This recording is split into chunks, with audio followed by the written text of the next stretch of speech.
astronomical numbers. And what that means is we are saving American lives. We are providing our children with safe schools and playgrounds so that they can be educated and grow up in a fun neighborhood like we all had the privilege of doing in this great community and in this great country. So when you go out there and you see your communities working with this interagency task force, and you see our brave men and women of law enforcement, it is a team effort. This is not a one-stop, one-man, one group, one agency operation. It happens at every single level. Just yesterday, I was honored to meet with hundreds of law enforcement officers from around the country, and I was even more humbled to graduate 245 police officers from the FBI National Academy, representing 48 states and 24 countries. That is how you put the mission first. You bring these brave warriors who have already dedicated their lives to safeguard our communities. You bring them together to do it again and again and again. And the thing that inspires me most is that they have a relentless desire to make sure that they wake up and end the day in a community that is safer to you all. And I just wanted to talk to you here for a few minutes about that great work. Just last night, 7 narco-trafficking thugs from Colombia were extradited and returned to American soil to face American justice. Just the other week, 29 Mexican narco-traffickers from Mexico were repatriated here to America to face American justice. Just in that group alone, you are talking about over 5,000 kilograms of narcotics that would have poured into our country. And you'll see the type of damage that just a little bit of fentanyl can do to our children. And we're talking about thousands and thousands of kilos. Yes, that is a national security crisis, but the good news is the men and women of law enforcement, in conjunction with the brave warriors that we have in Congress, who have the courage to stand up and fight for their representatives and fight for their constituencies, are leading the funding and legislation we need to make sure we get this mission done. This is not going to be a short-lived process. Certainly at the FBI, it is something we wake up to every single day and go to bed at every single night. And the thought is singular. What is the best way we can safeguard our citizenry? What are we doing worse? What are we doing better? And what's in between? And when we have those answers for you, you see them delivered in the halls of justice in the courts across this country. And that's the great work that is the tip of the spear. But there is so much work behind it from state and local authorities. We are getting after it, not just where the media normally covers. And I want to highlight the following. The violent crime that plagues our country is also plaguing those on tribal lands. And we are not going to treat them any differently. They all live in the same America that we live in. And they face the same crises that we face. So we will work with our state and local partners on all matters that are affecting tribal lands and Indian reservations to make sure their children are no longer trafficked, to make sure their women are no longer raped and go missing. This mission must be 24/7, 365 from the Atlantic Ocean to the Pacific Ocean. But beyond that, we must go extraterritorially, like I've just told you about. We must go down to the furthest reaches of the planet to make sure that we bring you the justice that you have voted for in this new administration. And we will, and this is my promise to you as the director of the FBI for as long as I'm in this seat, we will never, ever stop fighting violent crime. That is the priority of the FBI along with national security. And we will put every resource and every manning that we have on that mission.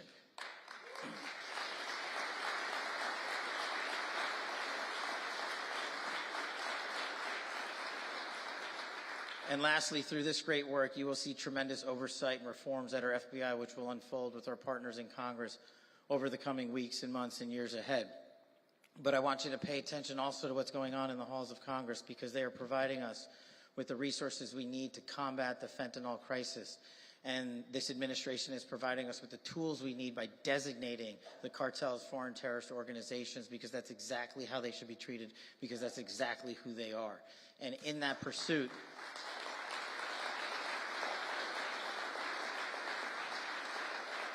in that pursuit, I look forward to playing a very small part. The FBI will play a very large part, and our interagency partners and our local and state law enforcement officers will start putting more and more and more handcuffs on the bad guys, and good cops across this country will be unleashed to be good cops on a daily basis. And the lasting promise that I will leave you with, and this is a message to the law enforcement community: you have always had the backs of the American people, so the Federal Bureau of Investigation and me as its director will have your backs. Thank you.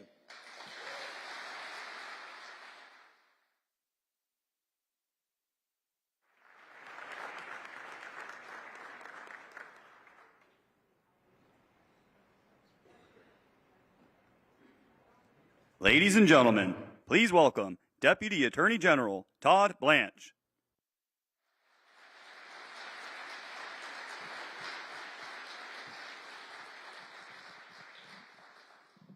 Hi, everybody. How we doing? So let me welcome you to the Department of Justice and our great hall. We're thrilled that you're here with us today. This is an incredibly historic day for our department and for everybody in this room, because I know you guys are not here to see me. I know who you're here to see. And it's because for the first time, President Trump is going to come here and speak at the Department of Justice in our great hall, and it's a great day.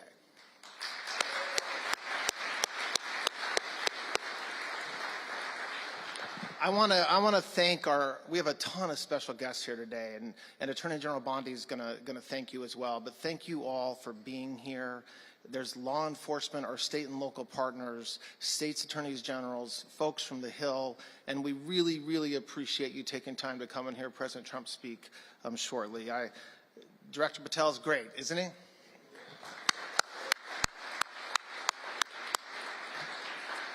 So, like was just announced from above, my name's Todd Blanche, and I'm the Deputy Attorney General. I will tell you that I love this department. Our mission, keeping our borders safe, keeping our cities safe, our rural communities safe, that's a great job. That's our mission, and we're executing, as Director Patel just said, on that mission right now. Some of you may know me because I represented President Trump over the past couple of years.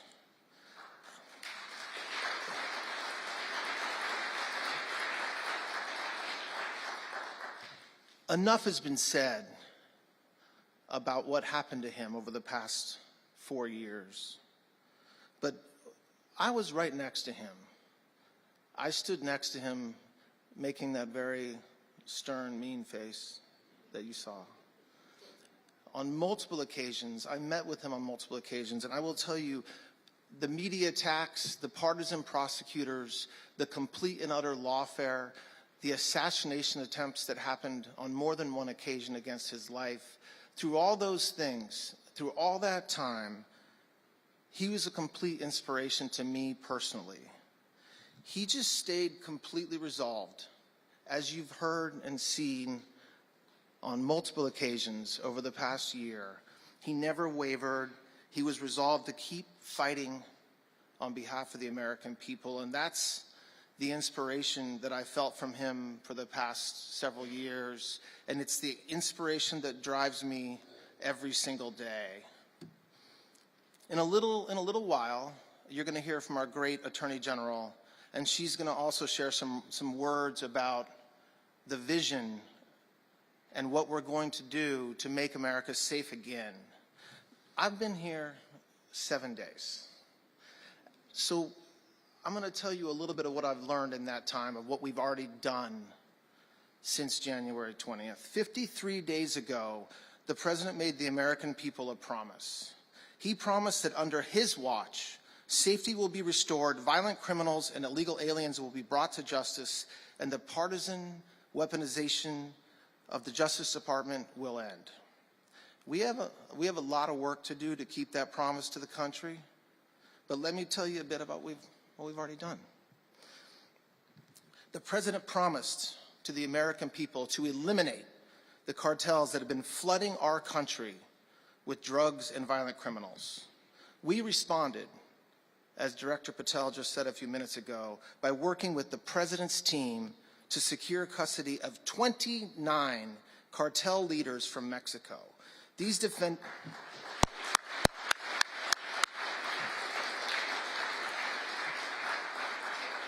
defendants were responsible for horrific crimes, including murders, drug trafficking, money laundering, and we brought them to the United States where they will face justice. Now, among the criminals that we brought back from Mexico was RCQ, Rafael Caro Quintero. He led a vicious cartel and was responsible for the torture and murder of DE agent Kiki Camarena in 1985, 40 years ago. Now, the United States chased that man. Law enforcement from every agency chased that man for 40 years, and we got him.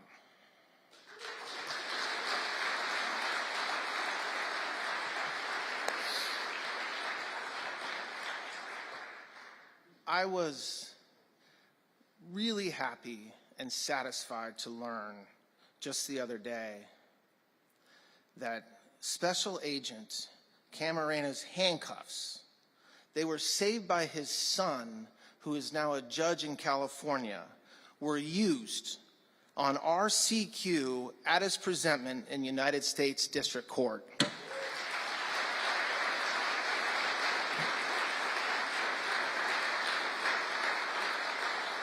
We are not stopping at the 29 folks that we already brought here. We will continue to hunt down cartel members throughout America, Mexico, South America, and everywhere in the world. Last month, President Trump designated MS-13 and TDA and other cartels as foreign terrorist organizations. These designations are important to the Department of Justice. They allow us to charge members of the cartels and their affiliates with terrorism charges because they are terrorists.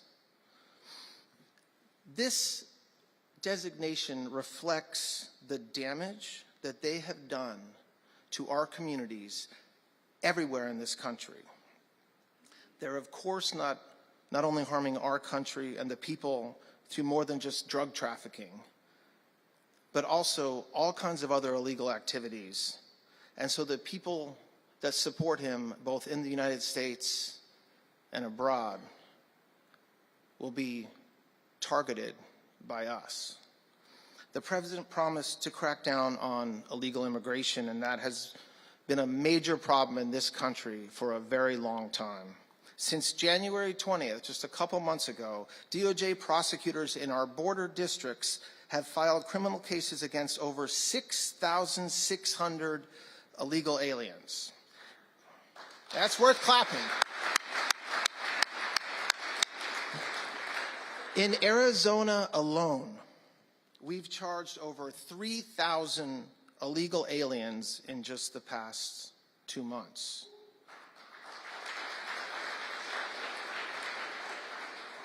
Illegal immigration has resulted in the deaths of countless American citizens. Take the case of Wake County Sheriff Deputy Ned Byrd. On August 11, 2022, he was murdered at the hands of 2 illegal aliens. Now, they were brothers, the Sotelo brothers, and they were arrested. But one of them escaped prison and fled to Mexico. He remained in Mexico for over 2 years. Then President Trump took office. The Justice Department and our law enforcement worked tirelessly, and he was brought back to the United States where he will face justice.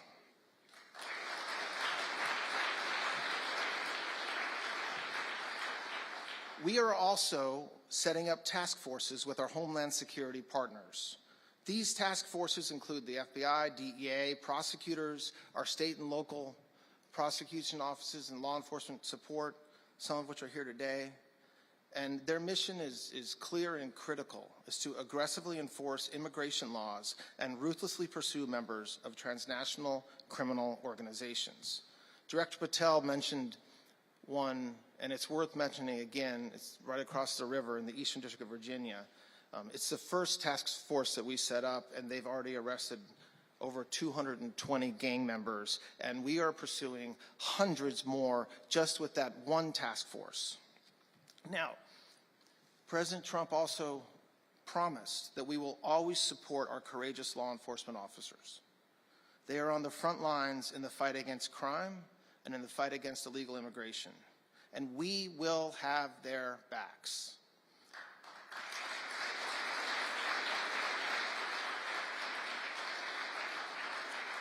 In an executive order, the President directed us to seek the death penalty where appropriate for anyone who murders a law enforcement officer.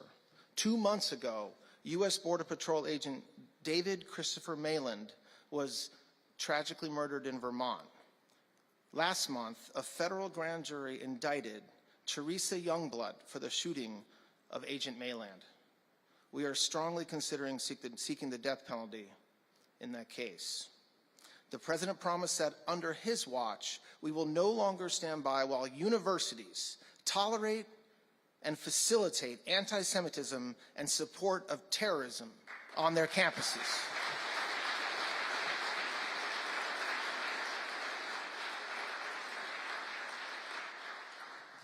The department's recent actions, which hopefully you've seen at Columbia University in coordination with our law enforcement agency partners, are part of the administration's mission to end anti-Semitism in this country. Just last night, we worked with the Department of Homeland Security to execute search warrants from an investigation into Columbia University for harboring and concealing illegal aliens on its campus. That investigation is ongoing, and we are also looking at whether Columbia's handling of earlier incidents violated civil rights laws and included terrorism crimes. This is long overdue.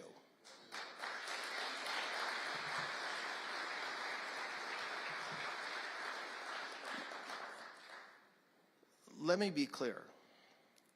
Hamas is a terrorist organization. It has the blood of American citizens on its hands, innocent victims, many of whom are citizens of this country, have died because of Hamas's actions. Any person engaging in material support of terrorism will be prosecuted.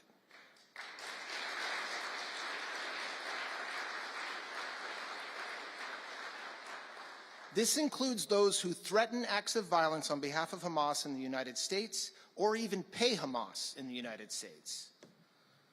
The President also promised an end to the weaponization of government.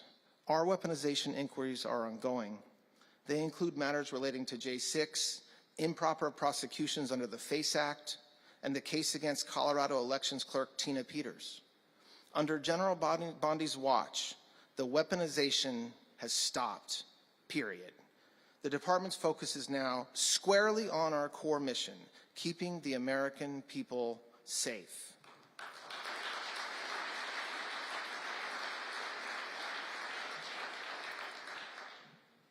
That was a brief overview, and as you can tell, we have been very busy doing a lot of work in this department since January 20th. And that would not have been possible with everybody in this room. Without everybody in this room. One thing has become clear to me as I've met with the men and women of the Justice Department just over the past week, and that's that we are blessed to have extraordinary law enforcement officers, prosecutors, civil lawyers, hardworking staff working every day to execute on our mission, and I thank them for that. They've made me feel welcome, and I can't wait to work with them for the next 4 years. So, this is just the beginning. It's March. We have a lot of work to do and plenty of time to do it. I will tell you, under Attorney General Bondi's leadership, we will work tirelessly to restore law and order to our great nation. We will back the blue.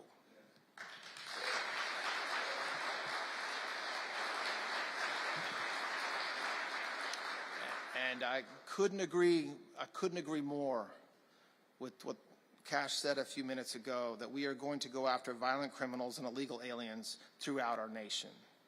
I'm gonna stop talking now, and there's going to be a brief break before you hear from the main event, Attorney General Bondi and the President of the United States. But I just want to thank, again, all of you folks for being here today. I want to thank President Trump for visiting us today on what is a truly historic day. And most of all, I want to thank all of you for being here. And we got a lot of work to do, and we're ready to do it. Thank you very much.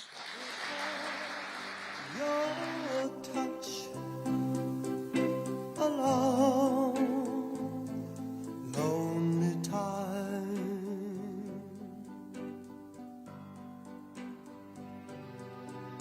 and time goes by so slowly, and time can do so much. Are you still more?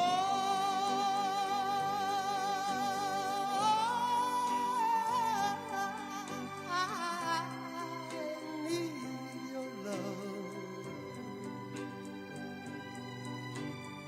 I need your love. God, speed your love to me.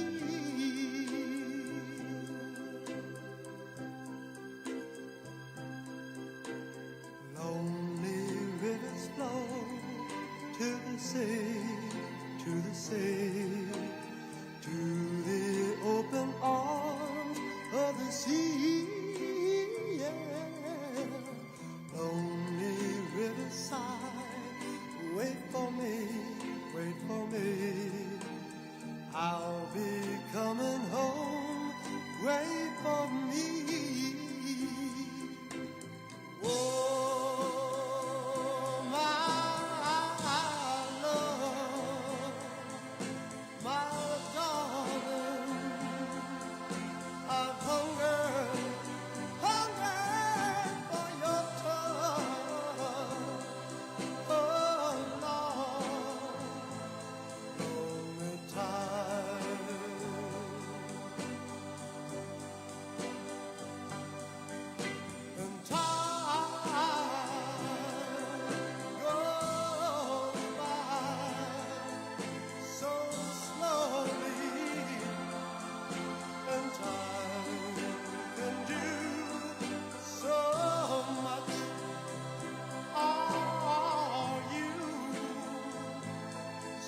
hymn especially that we want you to come to know and love. A great hymn of adoration. It's a Swedish hymn written in 1886. How Great Thou Art. Here in Melbourne, we have two crusade choirs. The ones you see on the platform this afternoon and down here have the red identification badge on, and we have a green choir which will be here tomorrow. We had over 1,400 of them registered. And we know that you'll enjoy their ministry and song, and just now we're going to ask them to come. Mr. Shea to come and the choir to join him in singing, How Great Thou Art.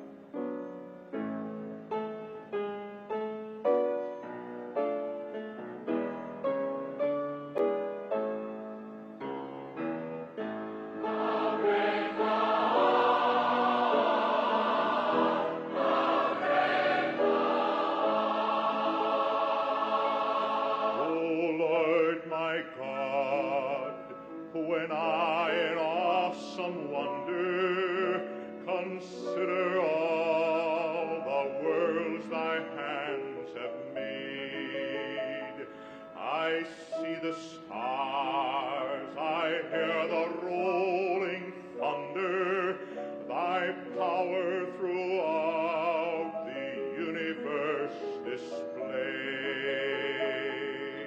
Then sings my soul.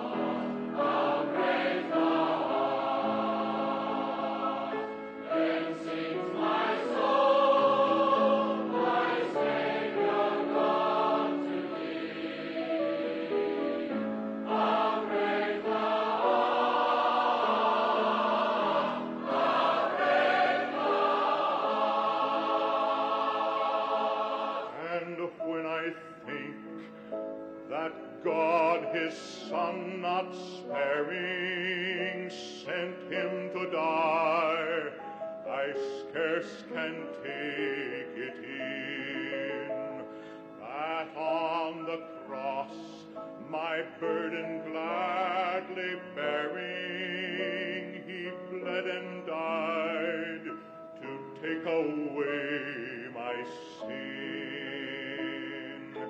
Then sings my soul.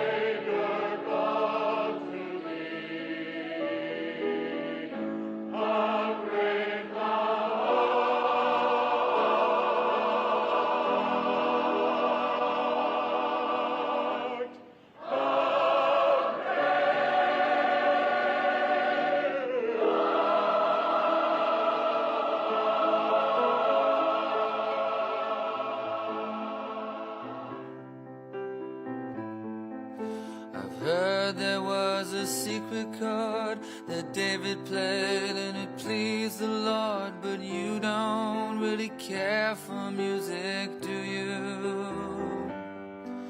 It goes like this: the fourth, the fifth, the minor fall, the major lift, the baffled king composing hallelujah, hallelujah, hallelujah. Hallelujah, hallelujah.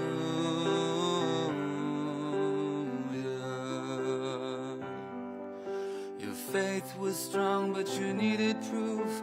You saw her bathing on the roof, her beauty and the moonlight overthrew you.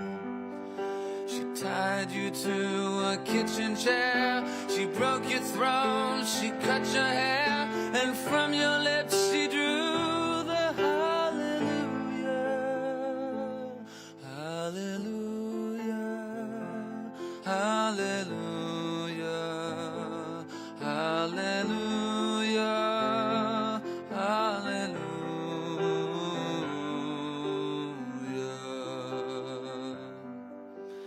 Maybe I before. I know this room, I've walked this floor. I used to live alone before I knew you. I've seen your flag on the marble arch. Love is not a victory march. It's a cold and it's a broken hallelujah. Hallelujah. Hallelujah. Hallelujah. Hallelujah.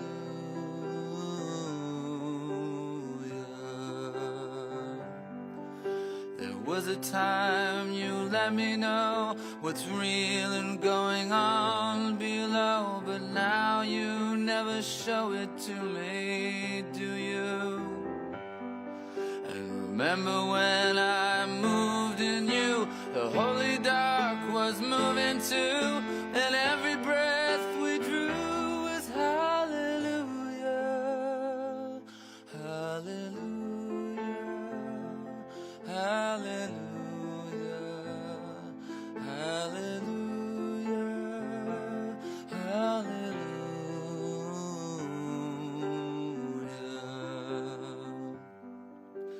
Maybe there's a God above, and all I ever learned from love was how to shoot at someone who outdrew you. And it's not a cry you can hear at night. It's not somebody who's seen the light. It's a cold and it's a broken hallelujah. Hallelujah. Hallelujah. Hallelujah. Hallelujah. Hallelujah.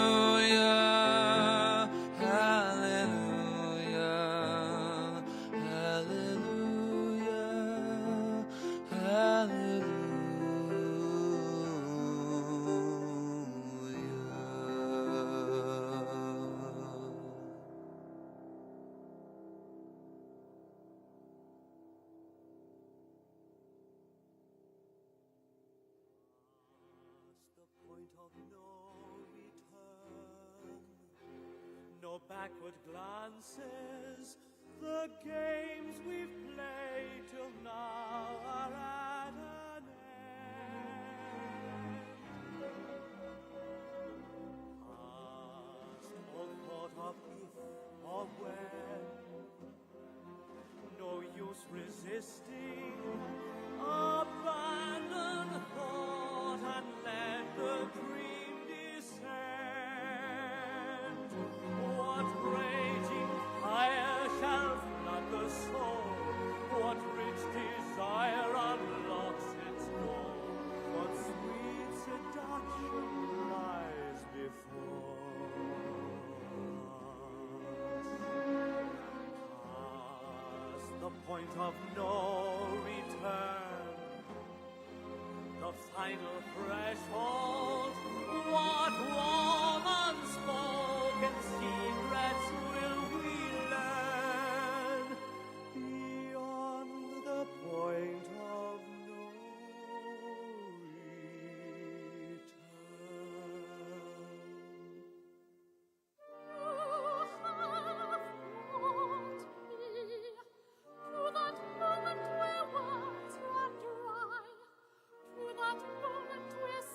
Disappears into silence.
You shake my nerves and you rattle my brain.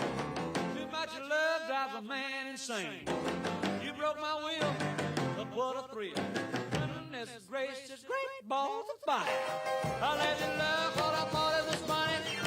You came along and woo, now honey, I've changed my mind. This love is fine. It's just great balls of fire. Kisses, baby. Feels good. Hold me, baby. Well, I want to love you like I love a should. You're fine, so kind. Got to tell this world that you're mine, mine, mine, mine. I chew my nails down and I twiddle my thumb. I'm real nervous, but it sure is fun. Come on, baby. It drives me crazy. It's just great balls of fire.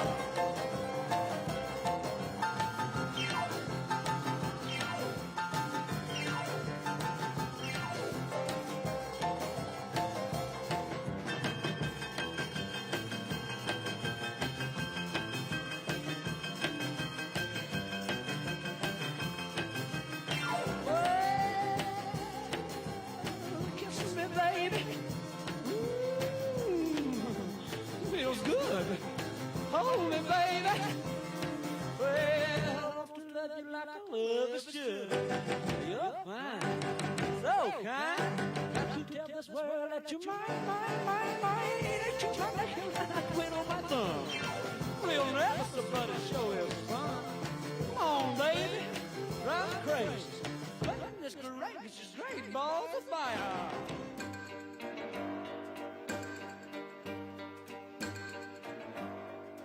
You don't own me. I'm not just one of your many toys. You don't own me. Don't say I can't go with other boys. And don't tell me what to do. Don't tell me what to say. And please, when I go out with you, don't put me on display, 'cause you don't own me. Don't try to change me in any way. You don't own me. Don't tie me down, 'cause I'd never stay. I don't tell you what to say. I don't tell you what to do. So just let me be myself. That's all I ask of you. I'm young and I love to be young. I'm free and I love to be free. To live my life the way I want. To say and do whatever I please.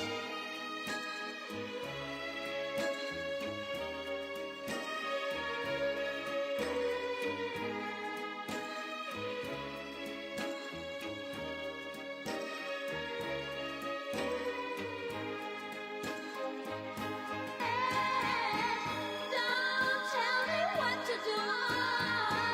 Don't tell me what to say. And please, when I go out with you, don't put me on display. I don't tell you what to say. Don't tell you what to do. So just let me be myself. That's all I ask of you. I'm young and I love to be young. I'm free.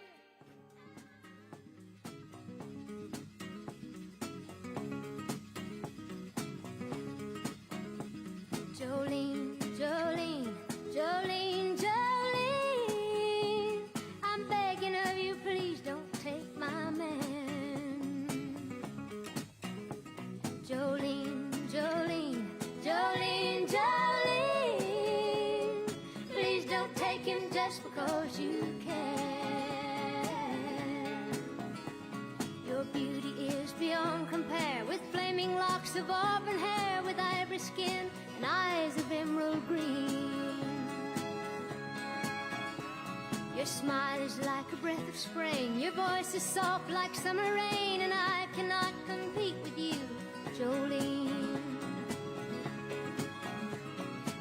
talks about you in his sleep, and there's nothing I can do to keep from crying when he calls your name, Jolene. And I can easily understand how you could easily take my man, but you don't know what he means to me, Jolene. Jolene, Jolene, Jolene, Jolene, I'm begging of you, please don't take my man. Jolene, Jolene, Jolene, Jolene, please don't take him just because you can.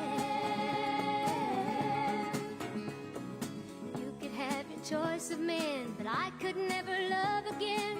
He's the only one for me, Jolene. I had to have this talk with you. My happiness depends on you, and whatever you decide to do, Jolene.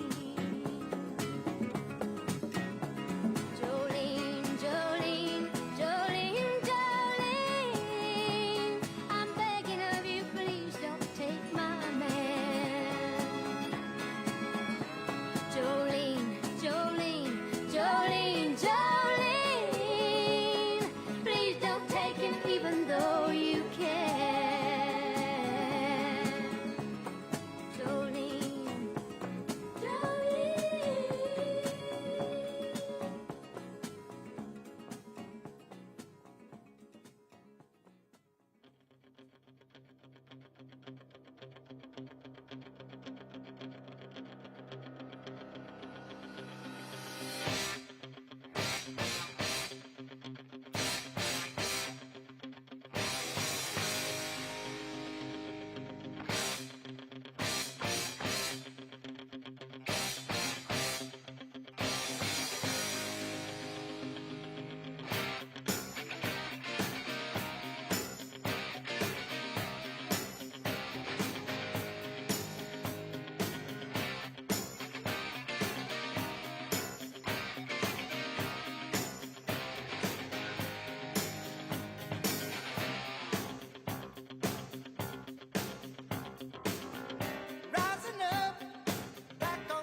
USA.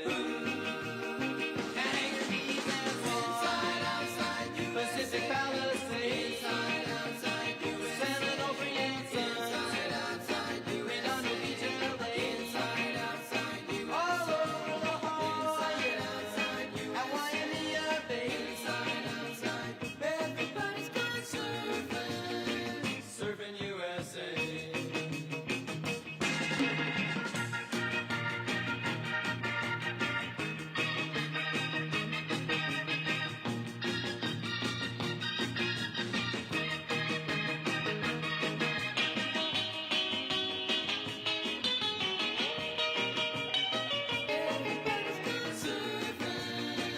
Surfing USA. Everybody's gone surfing, surfing USA. Everybody's gone surfing, surfing USA. Yeah, everybody's gone surfing, surfing USA. Yeah, everybody's gone surfing, surfing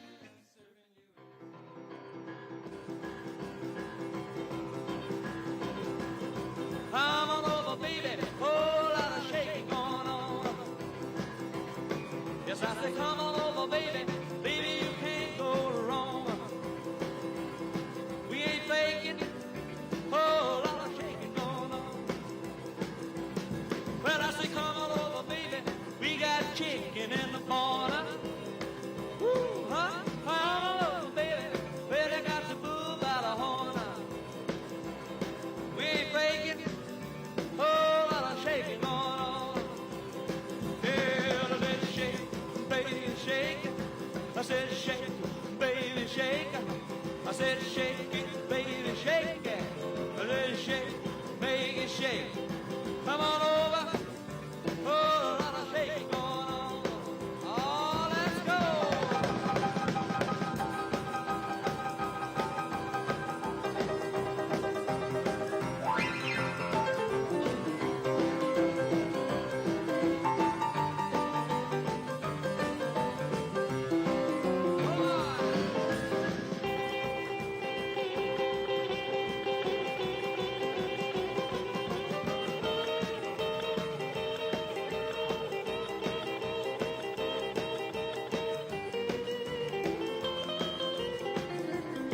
Hey, come on over, baby. We got chicken in the barn. Who's born was born, my born. Come on over, baby. Well, I got your bull by the horn. We ain't making a whole lot of shaking going on.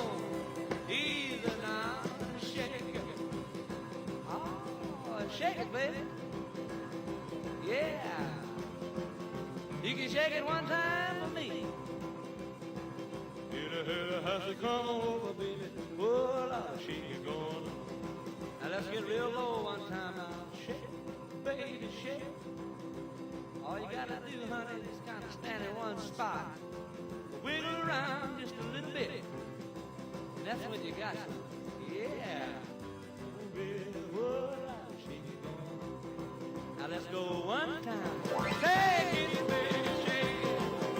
Shake it, baby, shake it. Ooh, shake it, baby. Come on, baby, shake it, baby, shake it. Come on over. Oh, lot of shaking going on.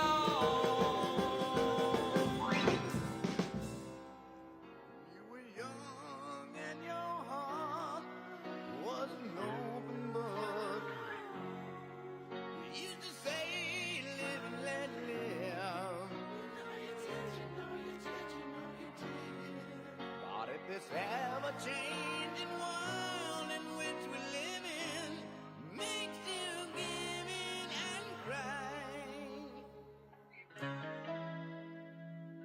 say, live and let die.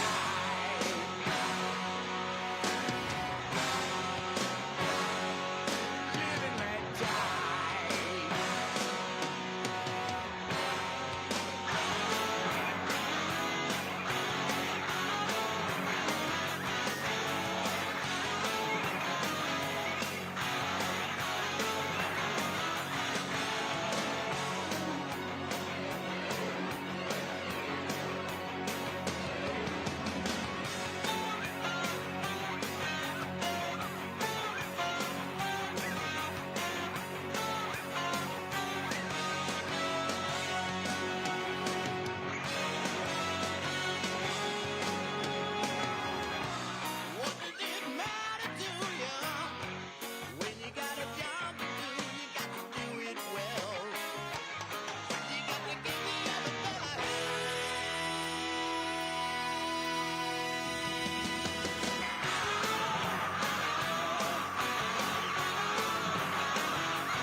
and let die.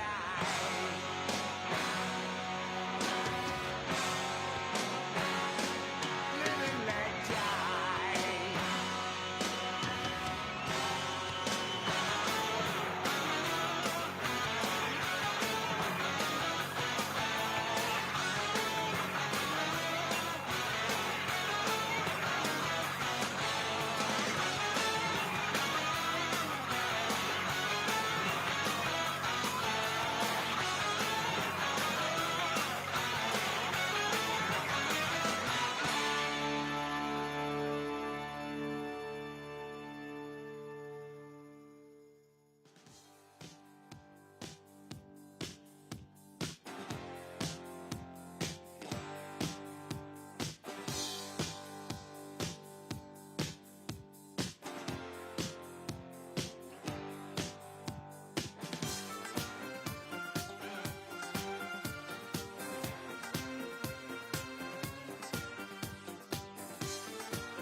I know my mind is made up, so put away your makeup.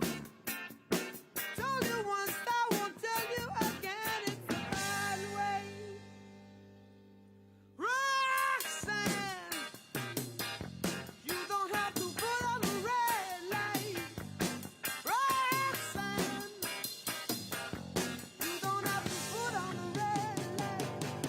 You don't have to put on the red light. Roxanne, Roxanne,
Hold me close, hold me tight, make me thrill with delight.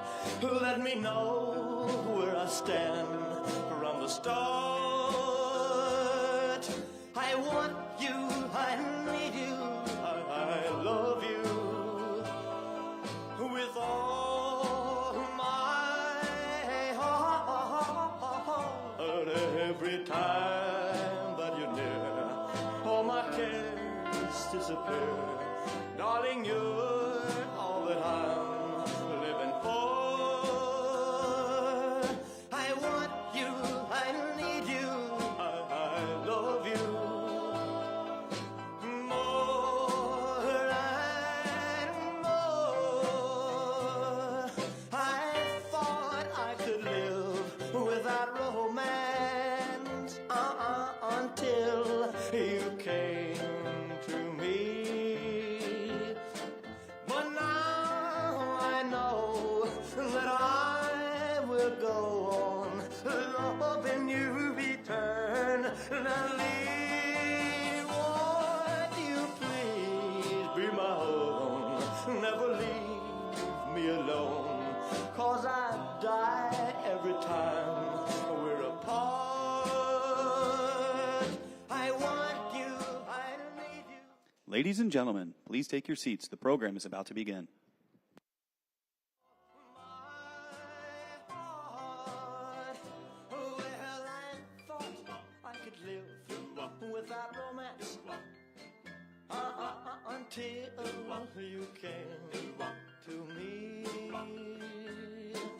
But now I know that I will go on loving you eternally.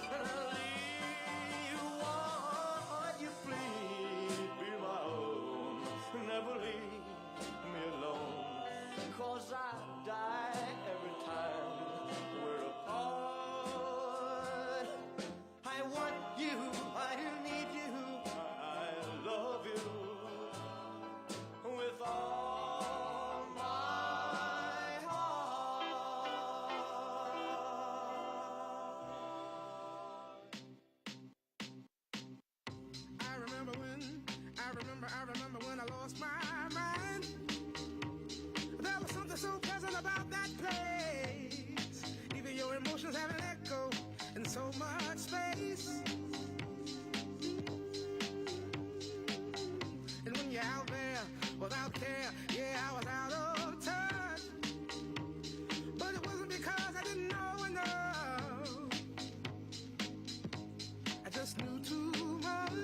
I was little, it looked like fun. And there's no coincidence I've come. And I can die when I'm done. But maybe I'm crazy. Maybe you're crazy. Maybe we're crazy.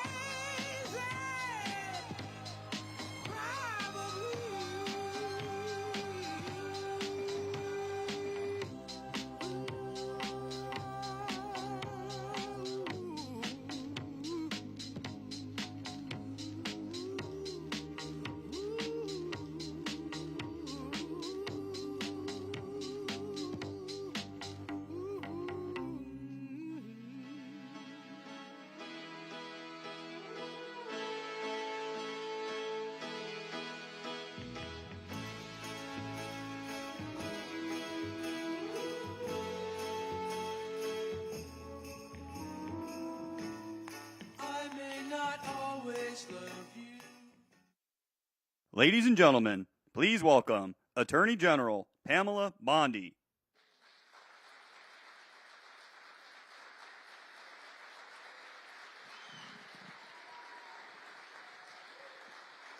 Hi, please be seated. Welcome to the Department of Justice. And I love our team. Todd Blanche, Emil Bovey, Kash Patel, soon to be Terry Cole, Gadi Saralta. Thank you all. We are going to fight to keep America safe again.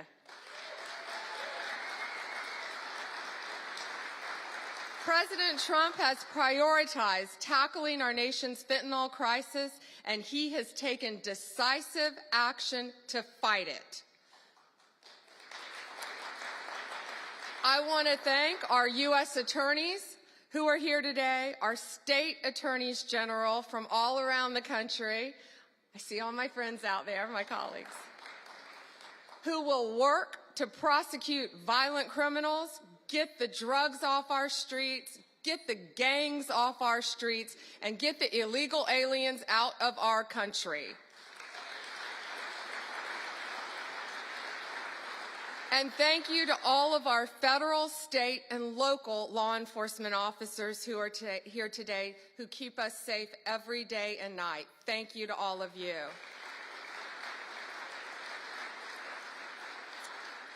Today we have with us one of the most effective drug-seizing teams in the entire country.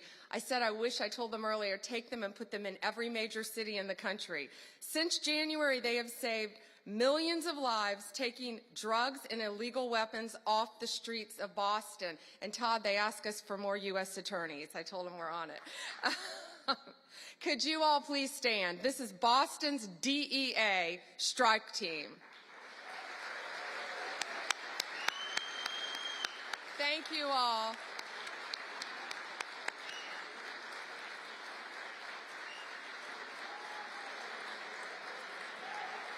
Thank you.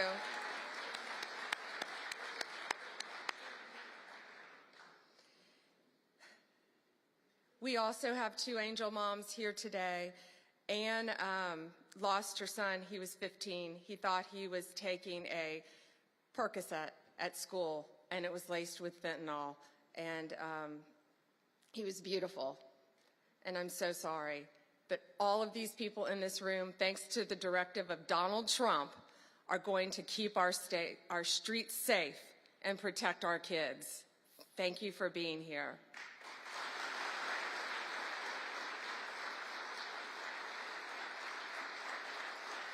And Tammy's beautiful daughter, Kayla, was murdered violently by an illegal alien from El Salvador who should not have been in our country. And thanks to Donald Trump, they will all be deported very soon, thanks to his work, Homeland Security, and I say the unsung hero, Stephen Miller.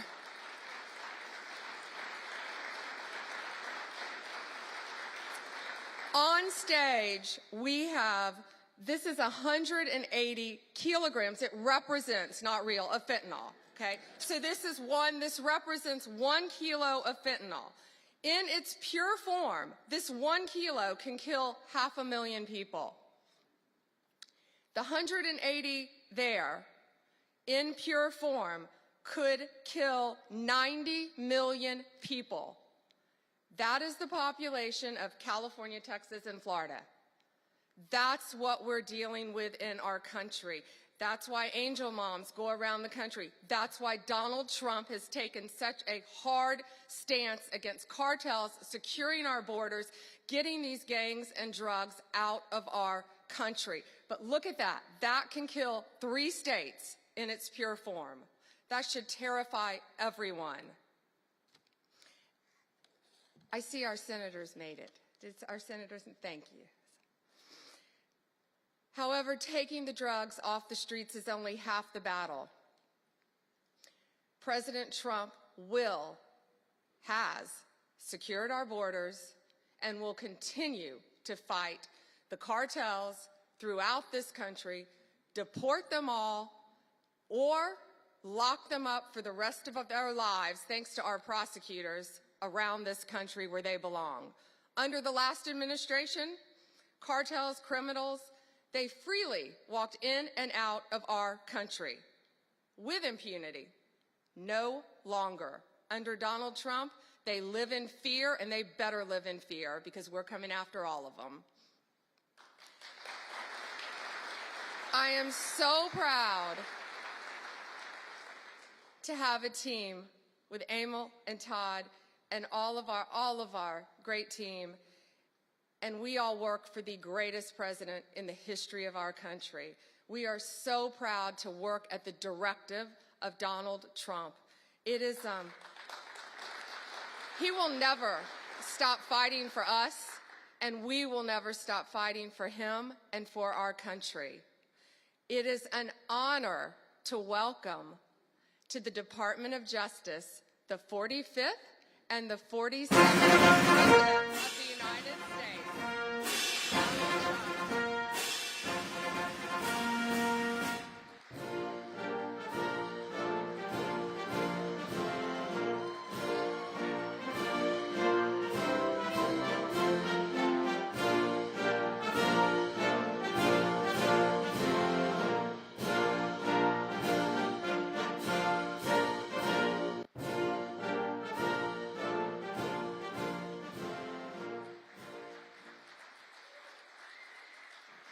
Well, thank you very much. Thank you. Thank you, Pam, very much. What a job you're doing. And it's a true honor to be with you today. This is a storied hall, if there ever was one. And based on the crowd, I think we broke the all-time record. But as we begin a proud new chapter in the chronicles of American justice, this really is something. We're turning the page on 4 long years of corruption, weaponization, and surrender to violent criminals, and we're restoring fair, equal, and impartial justice under the constitutional rule of law. And you're the people that are doing it. I'm very, very proud of all of you. Under the Trump administration, the DOJ and the FBI will once again become the premier crime-fighting agencies on the face of the earth. People ask me, what am I going to do about law enforcement all the time? The fake news back there, they're asking me that all the time. What am I going to do? And when are you going to do it? And I answer them by saying I've already done most of it by appointing the people that I've appointed. They're sitting right here. They've done most of it. I don't do it. They do it. Right, Pam? I think, oh, you are so tough. They just don't know yet. Let me begin by congratulating the incredible people who will lead these historic reforms. And we start with somebody that you just saw, Pam Bondi. She's extraordinary, and I've known her very well for a long time.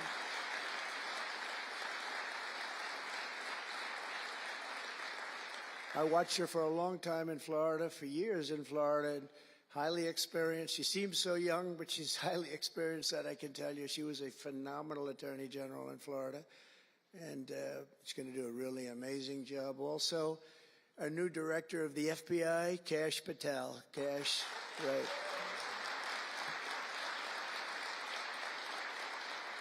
a man that I'm very proud of. I've known him and Emil for a long time under tremendous pressure. I saw these guys under some of the most corrupt judges it's not even imaginable how corrupt they were. And these guys never wilted. They were not shy. They fought. They weren't afraid, and they were brilliant. Deputy Attorney General Todd Blanche and Principal Associate Deputy Attorney Emil Beauvais, and thank you both very much. Great people. They're great people.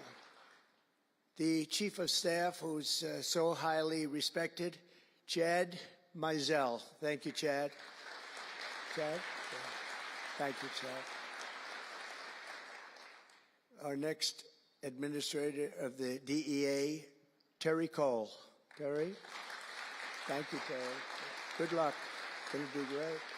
Senior counsel to the Assistant Attorney General for Civil Rights. Boy, I've been watching him on television last couple of weeks. He is really a tough one, and he's a great one. Leo Terrell, you watch how good he's going to be. He's going to be so good. Thank you, Leo. Great guy. Assistant Attorney General of the Antitrust Division, who's got an incredible reputation. She'll do very, very well. Gail Slater. Thank you, Gail. Good luck. Great job. Now, we're joined by many, many great friends and terrific friends, and I won't be able to, too many to name, but some that I just see very quickly. General Flynn, thank you for being here. There's a man who went through hell, by the way, and he shouldn't have. He's a patriot. He went through hell. We're also pleased to be joined by Senator Chuck Grassley and House Majority Whip. Where's Chuck? Hi, Chuck. House Majority Whip Tom Emmer. Tom, great job you're doing. Representative Guy Reschenthaler, one of the toughest names to say, but I got it perfectly, I think. And State Attorney General Ken Paxton, thank you very much. Thank you very much. Somebody who was with us early on, and she's really become a big star and very popular, Brenna Bird. Thank you, Brenna. Thank you very much.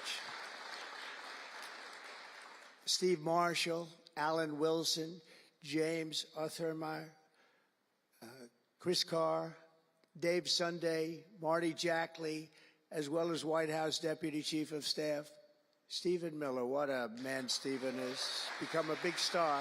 Right, Emil? Steve Miller. Steve has been something very special. For generations, the Federal Department of Justice was one of America's most revered institutions. The men and women of the DOJ brought down the mafia, hunted down the killers, kingpins, and spies, tracked down terrorists and traitors, and tore down corrupt political machines all across America. This department commanded the respect and admiration of the entire world. And with Pam and Kash and all of the people I introduced and far more, big numbers, and all of you sitting back there, I recognize so many of you. But with you leading the way, it'll soon be the most admired and most respected of all. You're going to be more respected, and I really believe that there's also a lot of things to solve, a lot of problems to solve. But that's going to put you in the upper tier and maybe the top tier, and I believe that's going to happen. I'm so proud of the people in this room.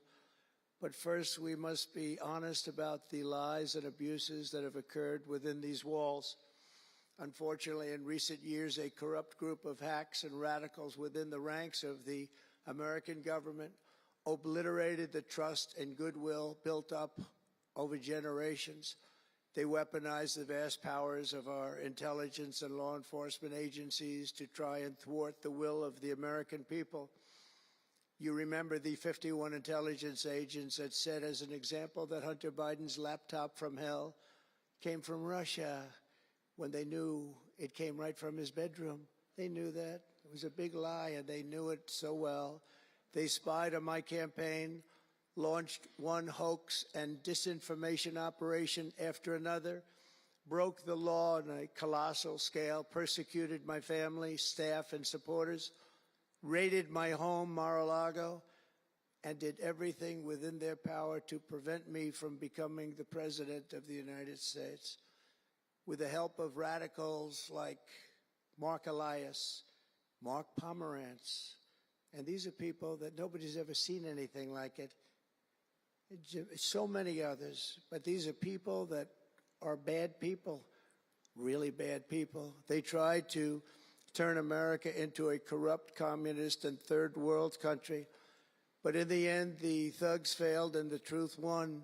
Freedom won, justice won, democracy won, and above all, the American people won.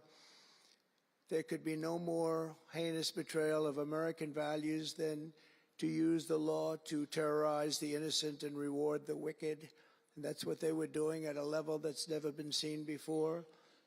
And it's exactly what you saw with Joe Biden, Merrick Garland, and their cronies to do the building of the last 4 years. What they've ripped down is incalculable. But what you're going to build up is likewise something that will be breaking all sorts of records. They set loose violent criminals while targeting patriotic parents at school board meetings. They dropped charges against Antifa and Hamas supporters while labeling traditional Catholics as domestic terrorists to Catholics. We did very well with the Catholic vote, so I want to thank them for that. They really did, record numbers. I would say, what's with the Catholics? They're really after the Catholics, so I don't know. They were after a lot of people. Maybe they didn't even know why. They imported illegal alien murderers, drug dealers, and child predators from all over the world to come into our country while putting elderly Christians and pro-life activists on trial for singing hymns and for saying prayers. They went to jail for that. Our predecessors turned this Department of Justice into the Department of Injustice. But I stand before you today to declare that those days are over, and they are never going to come back. They're never coming back.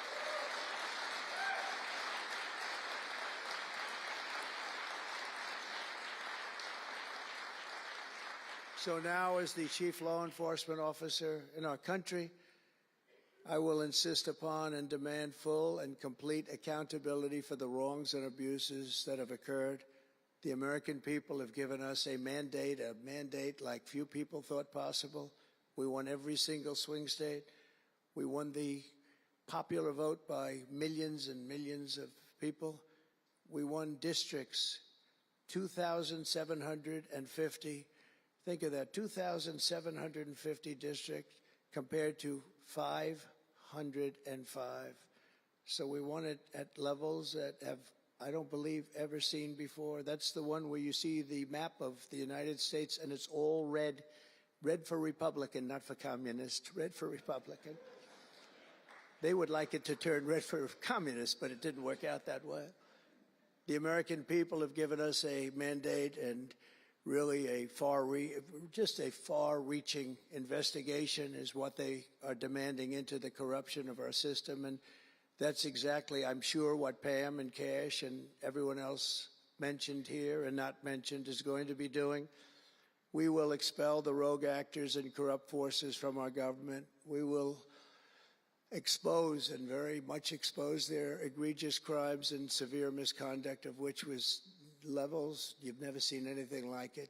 It's going to be legendary. It's going to also be legendary for the people that are able to seek it out and bring justice. We will restore the scales of justice in America, and we will ensure that such abuses never happen again in our country. And that's why on day one I signed an executive order banning all government censorship and directing the removal of every bureaucrat who conspired to attack free speech and many other things and values in America. My administration stripped the security clearances of the disgraced intelligence agents who lied about Hunter Biden's laptop from hell. We revoked the clearances of deranged Jack Smith, Alvin Bragg, Letitia James, and the crooked law firms that aided their partisan persecutions. And I went through it. These are state and city courts, and the corruption is unbelievable.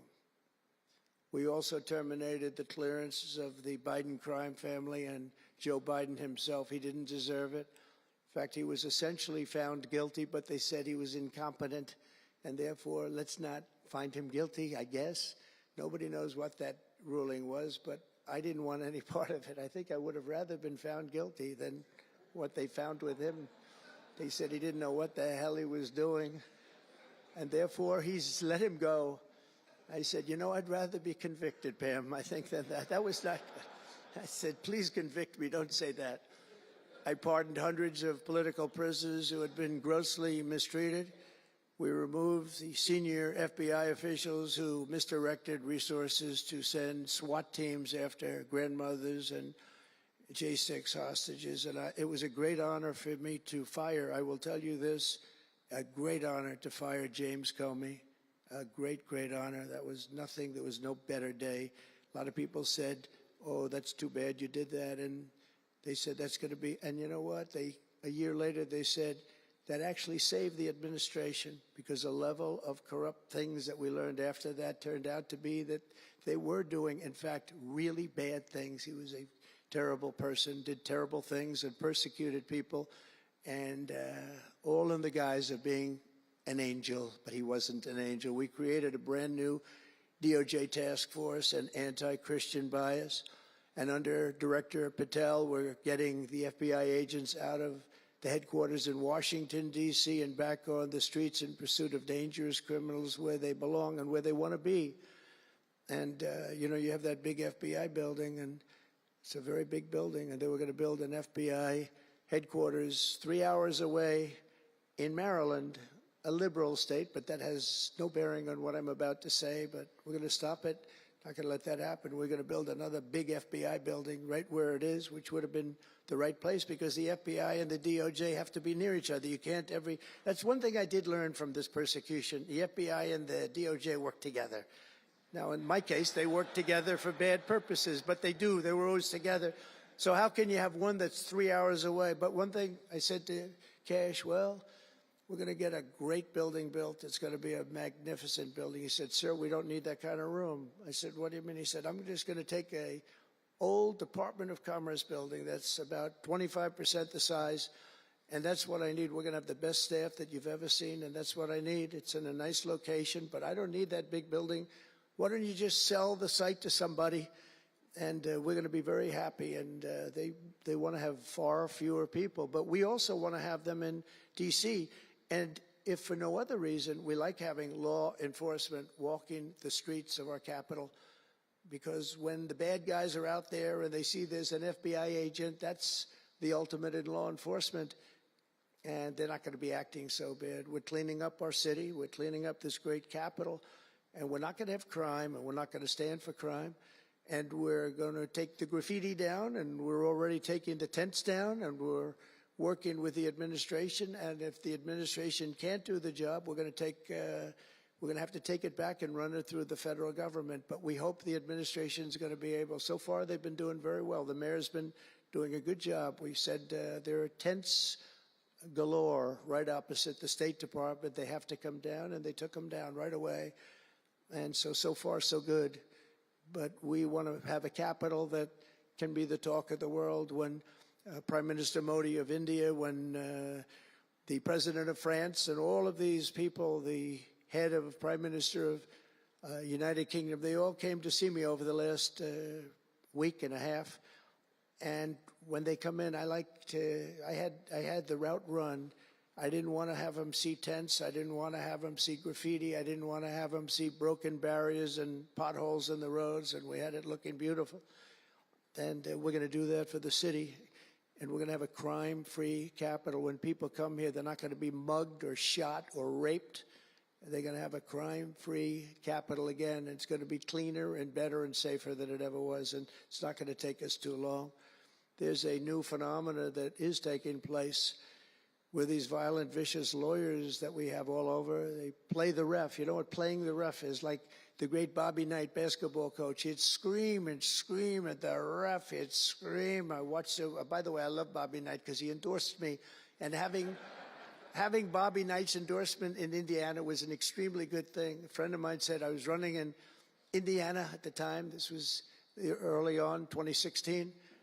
And I was doing great, but a friend came up and said, "You know Bobby Knight?" I said, "No, I don't, but I hear he was a tough cookie." He said, "Not only tough, he was beyond tough, but he's the most popular guy you can imagine." It turned out he wanted to endorse me. He called me about 2 years before. He said, "Sir, I'd like to endorse you." I said, "Is this really Bobby Knight?" I said, "It's me." I could tell it was Bobby Knight. He had been known for throwing the chair across the court and slapping a player. Can't do things like that, right?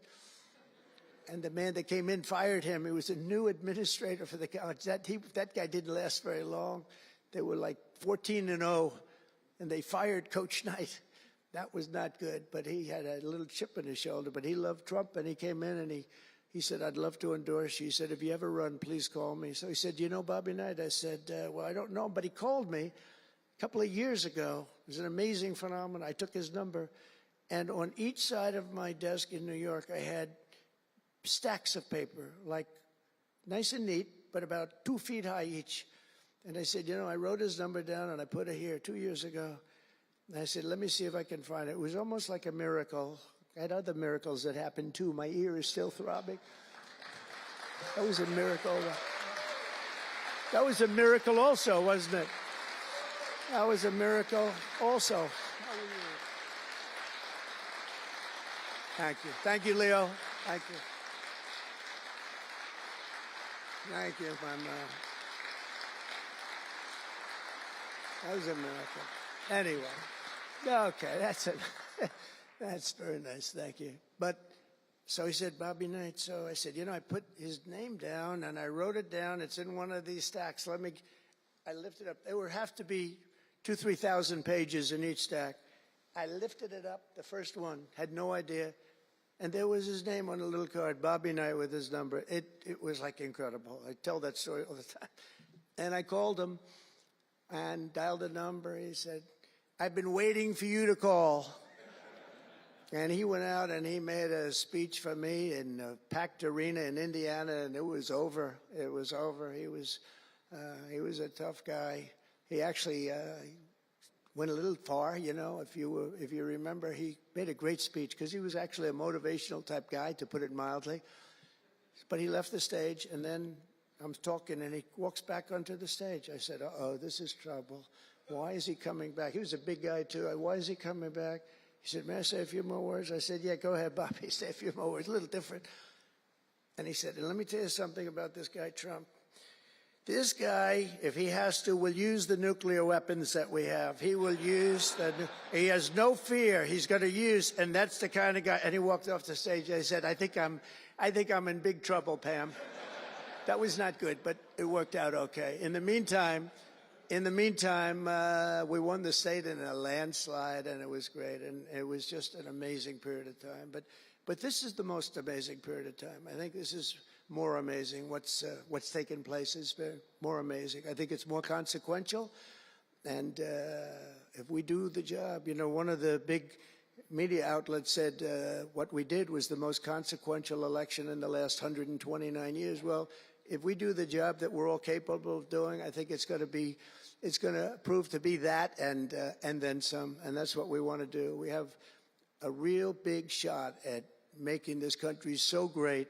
So great. What happened to our country was so sad. What they've done in 4 years to our country with the borders, with Afghanistan, the most embarrassing period of time, allowing the Russian situation, was never going to happen, with Ukraine, allowing October 7th to happen, would have never happened, because under me, Iran was totally broke. They had no money. They weren't giving any money to Hamas or Hezbollah. It was totally broke. But allowing inflation, look at what inflation's done to people, been so devastating. And now you see that, by the way, price of eggs is down 35% in the last week and a half. We're doing a good job. Brooke is doing a good job. Brooke Rollins and everybody.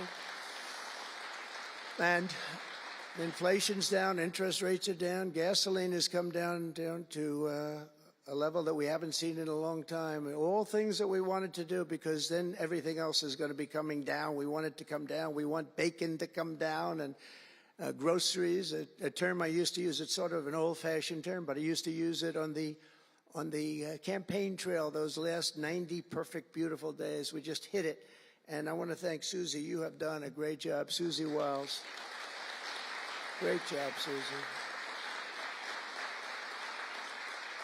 A big magazine just named her the most powerful woman in the world, and that's okay with me. She is the most powerful woman.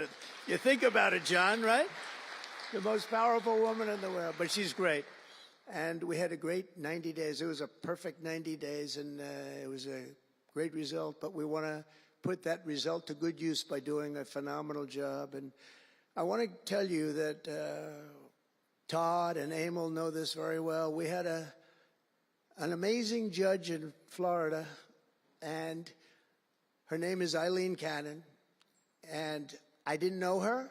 I still don't know her. I don't believe I ever spoke to her, even during the trial, but I did appoint her, federal judge, and these fake lawyers, these horrible human beings, were hitting her so hard, public relations-wise. They were playing the ref. I don't think it's legal. I don't think it's legal. They might as well go out and just shout it in a courthouse. They were saying she was slow, she wasn't smart, she was totally biased, she loved Trump. I didn't know her, other than I saw her the couple of days that I was in court, and I thought her decorum was amazing. Anything bad they could say, though, they were saying about her, it was whatever they could say bad about a human being, all made up. Because actually she was brilliant, she moved quickly. She was the absolute model of what a judge should be. And she was strong and tough. And how do you get them to stop if you're a judge? How do you get them to stop with the playing the ref? Bobby Knight would play the ref. That's why I brought up the Bobby Knight story. He would play the ref. He'd scream at the ref. He'd scream so hard. Oh, boy, it was terrible, actually. And the people would come up, his assistant coaches would come up to play. Coach, don't do that. Don't do it. He said he's not going to change his tune, Coach. He called it. He's not changing. I don't care. And he's screaming. That's when he threw the chair. He starts going crazy. And he said, no, he's not going to change this time, but he's going to change for the next play. And sure as hell he did. You know, Bobby, by the way, had the last undefeated team in basketball. And relatively speaking, you know, he had that team. He always had a team. He never had that. Well, he had a couple of great players, obviously, some top NBA players, but very few relatively. He had a team, but he won the national championship 3 times, but he had the last undefeated team in basketball. And he would play the ref, and he would scream at him. He knew exactly what he was doing. They're doing the same thing. He said, no, he's not going to change now, but he's going to change for the next one. That's what he wanted to do. He wanted to scare the hell. They wanted to scare the hell out of the judges, and they do it. And how do you stop it if you're a judge? Because you want to go home, you have a family, you have children, and the New York Times will write whatever these people say, and the Washington Post, and the Wall Street Journal, and MSDNC, and the fake news CNN, and ABC, CBS, and NBC, and they'll write whatever they say. And what do you do to get rid of it? You convict Trump. All you have to do is be really tough on him and ultimately convict him, and they leave you alone. It's totally illegal what they do. I just hope you can all watch for it, but it's totally illegal. And it was so unfair what they were doing to her. But they do it all the time with judges. But in her case, she was very courageous, and it only made her angry. Wouldn't you say? It just made her angry. She didn't like it. A lot of them say, oh, please don't say that about me. My family, what's my husband going to say? What's my wife going to say, or my kids? Please don't say that. And it had absolutely no impact on her in the case against me, which was a case, I will not use a bad word. I promised my wife I would never use a bad word, so just a little bad. The case against me was bullshit. And she correctly dismissed it. She correctly. Look at Emil, he's looking. That's interesting. But these 2 guys were warriors. You got a warrior here. You got 2 warriors, I can tell you that. You got a whole bunch of them. But, and they wouldn't quit. They wouldn't take no for an answer. They just wouldn't quit. These 2 people right up here, and some others that are involved with it indirectly. And what the lawyers do is they're doing it to the Supreme Court justices, hoping that they'll be overcome by the horrible things they say about them. They say things about Supreme Court justices and judges that are just horrible. They're playing the ref. Remember the way they treated Justice Thomas and Justice Alito and Justice Kavanaugh, Justice Gorsuch. Chief Justice Roberts gets treated unbelievably badly, and they're hoping that they can sway them to go along because, again, what do? They're humans. You know, like it would be wonderful if everybody was just a perfect computer machine, but they're not. They're humans, and they don't want to be accused of many, many things, including gross incompetence. They don't like it, and they don't want it. There's not much they can do about it. You know, they're in a position they can't really fight back really very well. And so what they do is sometimes they get weak. I would say a majority, maybe, of the times. That's why I'm so impressed with Judge Cannon in Florida, how strong she was, how she held up. It actually made her more resolute than anything I've seen. I mean, it was amazing because they were hitting her so hard. It was so sad to watch this. But it's sad what they do to other judges. It's very sad what they do to the Supreme Court.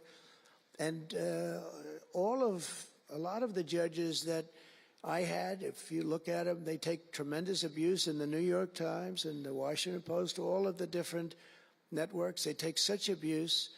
And honestly, very simply, they're afraid of bad publicity. They don't want bad publicity. And it's truly interference, in my opinion, and it should be illegal, and it probably is illegal in some form. There's no difference than speaking to a judge or shouting to a judge or doing whatever you have to do in a courthouse. They're doing it behind the back. They're usually doing it anonymously. They're saying anonymously, off the record, the judge is no good, but everybody knows where it's coming from. And it's totally coordinated. It's a campaign, and it's by the same scum that you have been dealing with for years, like guys like Andrew Weissman, deranged Jack Smith. There's a guy named Norm Eisen. I don't even know what he looks like. His name is Norm Eisen of Crew. He's been after me for 9 years. Now, Crew is a charitable organization. And the reason I'm saying this, Todd, is I'm only going to get one chance to say this. But these are bad people. I don't know who he is. I don't know what he looks like. But everything I read is Norm Eisen of Crew. And Crew is a charitable organization. And that's a political thing. His sole life is to get Donald Trump. And he's been vicious and violent, and he's trying, and he probably had pretty good success over the years. But with me, how did he do? I think I'm president. Am I here because I'm president? But we had to take all of that abuse. Even during the trials, we had to take tremendous abuse. Like, you know, these wonderful guys, they're not legitimate people. They're horrible people. They're scum. And you have to know that. And you're going to have these cases where you can't allow yourselves to be deflected. You just can't let it happen. You have such a higher calling. And I believe that CNN and MSDNC, who literally write 97.6% bad about me, are political arms of the Democrat Party. And in my opinion, they're really corrupt and they're illegal. What they do is illegal. It makes no difference how big a victory I had. I can have the biggest victory in history. It makes no difference what kind of a failure the other side has. These people are going to go after me. And I said it during the big speech on Tuesday night. I said about Democrats, and I don't like that. I have great respect, by the way, for what Schumer did today. He went out and he said that I'm going to have to vote with the Republicans because it's the right thing to do. I couldn't believe what I heard. But, you know, I think he's going to get some credit for it. I think, let's see what happens tonight with the big vote as it comes. But these networks and these newspapers are really no different than a highly paid political operative. And it has to stop. It has to be illegal. It's influencing judges, and it's really changing law, and it just cannot be legal. I don't believe it's legal. And they do it in total coordination with each other. And everything we do, we're restoring law, restoring order, and restoring public safety in America. That's what we want to do. And we're bringing honor and integrity and accountability back to the highest levels of the FBI, DOJ, and throughout our government. We're bringing our country back faster than anyone ever thought possible. We're working so hard at doing it, and we want fairness in the courts. The courts are a big factor. The elections, which were totally rigged, are a big factor. We have to have honest elections. We have to have borders, and we have to have courts and law that's fair. Well, we're not going to have a country. Crooked Joe Biden got us into a real mess with Russia and everything else he did, frankly, but he didn't know about it, and he, generally speaking, signed it with auto pen. So how would he know? That auto pen is a big deal. I don't know. You know, they're having who's doing this? So when my people come up, Will and all of the people, Steve, they come up and, sir, this is an executive order. They explain it to me, and 90% of the time I sign it. 99% of the time I say do it, but they come up and I sign it. But you don't use auto pen. It's number one, it's disrespectful to the office. Number two, maybe it's not even valid because, who's getting him to sign? He had no idea what the hell he was doing. If he did, all of these bad things wouldn't be happening right now. But we're going to get you back into a great position, and we've already started. They say that we had the most successful first month of presidency. Not a long time, but it's still a lot. It's like if you're a golfer, sinking a 3-foot putt on the first hole gives you confidence to sink something on the second hole. But if you miss that first putt, you don't like to have the putt on the second hole and the third hole. It could be a very bad experience. It's nice to get that first month, and now we have more than a month. Now we have a month and a half, and it's going really, really well. I can tell you as a little secret, although the cameras are blazing back there, so it's not that much. But I think we're doing well, as you have been hearing about Ukraine. I think we're doing now well with Russia. We're speaking with President Putin. We want to get the war over. Not only have we spent maybe $350 billion to Europe's, think of that, $350 billion to $100 billion, and yet we're across the ocean far away, so it shouldn't have been that way, but Biden let that happen too. And we're getting a deal where we're going to get that back, but much more importantly are the lives that we're talking about. On average, 2,000 young people are being killed every single day. Now, they're not from here.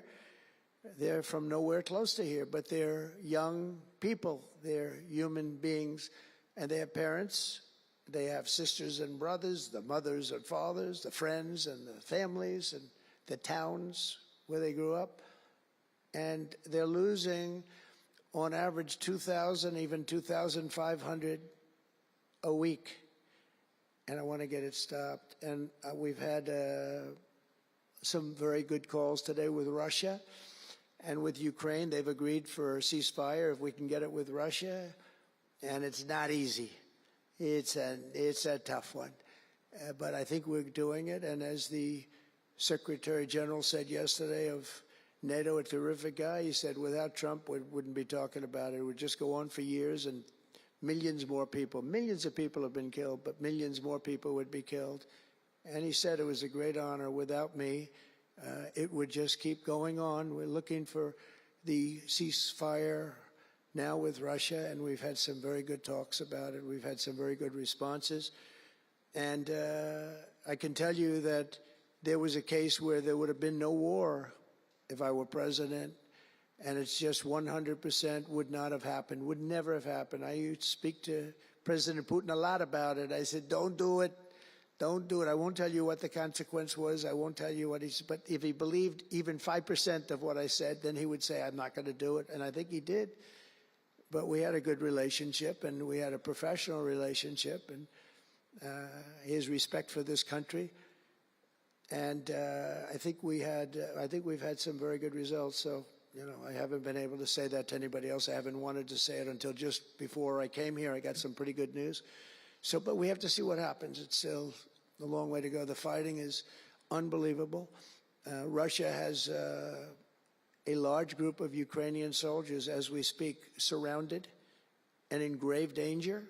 They've been able to surround them. They're in grave danger. Biden should have never let this war happen. First of all, you don't want to pick on somebody that's a lot larger than you, even with the money. There's a lot of money that we gave them and a lot of equipment. We make the best military equipment in the world, but even with all of that, it's unbelievable. Right now you have a lot of Ukrainian soldiers that are encircled and in grave danger, and I've asked them not to kill those soldiers, please, not to kill those soldiers. We don't want them killed. It's such a shame to see what's happened. A thing like that would have never happened. Inflation would have never happened. October 7th would have never happened. Israel, Iran had no money. They were totally broke. Think of it. They had no money to give to anybody. They were totally broke. And within a short period of time, as soon as Biden came in, he took out all the sanctions.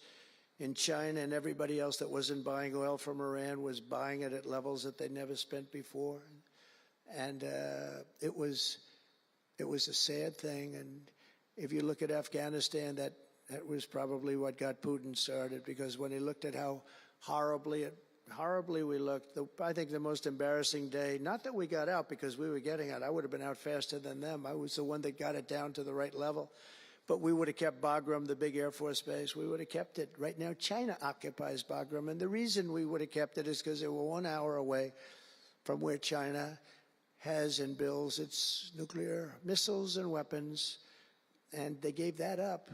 At the dark of night, they left the lights on, and they left the dogs behind, by the way. A lot of people say, what about all the dogs? They had a lot of dogs, and they left the dogs behind. And what a shame, what a shame. The way we got out, I think it was the most humiliating time in the history of our country. The way it happened, not that we were getting out, because we wanted to get out, but we would have gotten out with dignity and strength. And what a difference a rigged and crooked election had on our country when you think about it. And the people who did this to us should go to jail. They should go to jail. So I just want to say God bless America, because we have to say God bless. We're lucky we're still here, frankly. And this whole thing could lead, I think we have it. I think we have it. But this could lead to World War III very easily. Could very easily lead to World War III, but I think we're in pretty good shape. A lot better than we were before we got involved, that I can tell you. That was heading into World War III territory, and that would have been a war like no other because of nuclear weapons and other types of weapons that people you don't even want to know about. But as many of you do know, well, we're focused on persecuting, and these people were really focused on persecuting Republicans. The last administration presided over the worst increase in violent crime in our country in many, many decades. We had levels of violence and crime, and a lot of it had to do with the illegal immigrants that came in. Remember when I used to complain about it? Because I knew how tough they were, how mean they were. And they said, no, people that come into our country are all wonderful people. No, they're not wonderful. These are stone cold killers. These are killers they make our killers look nice by comparison. They make our killers look nice. These are rough, tough people with the tattoos all over their face. Historically speaking, I don't want to discriminate against anybody, but historically speaking, they're not going to be the head of any major bank that we know of. These are rough people. These are rough killer people, and they allow them in by the millions. In major cities like New York, Chicago, and Washington, mothers can't walk their children to the park without fear of being shot or killed or raped or anything. Women can't ride the subway without worrying that a hoodlum will shove them onto the train tracks. In New York, it's happened twice in the last couple of weeks. They're standing there, a perfect Wall Street gentleman in one case, and another person who was a worker, good worker, electrician, gets pushed into a train going 45 miles an hour just prior to the train, not stopping, going to go through that. I know the stations very well. I used to take the subway. I used to feel safe. When I was young, I'd go to my parents would drop me off at the subway. I'd take the subway to my school. Can you believe it? Today, they wouldn't be doing that. And we want to get a country back maybe where you can do that again, Pam. But it's so sad to see what's taking place. Under the Biden regime, average monthly homicides increased by 14%. Property crime rose tremendously. Violent crime went up at least 37% that they know of. Rape soared by 42%. Car theft rose by 48%. And robberies surged to 63 to 100%. They don't even know what the number is. And I have no higher mission as President of the United States than to end this killing and stop this law breaking. And to making America safe again. And that's what you're all about in this room. We want to protect Americans, and we protect everybody that's in our country, American or not American. We want to have a safe and proud country. We're joined today by dozens of police officers, sheriffs and sheriff's deputies from all across the country. My message to these law enforcement heroes is simple. With me in the White House, you once again have a president who will always have your back, will always have your back.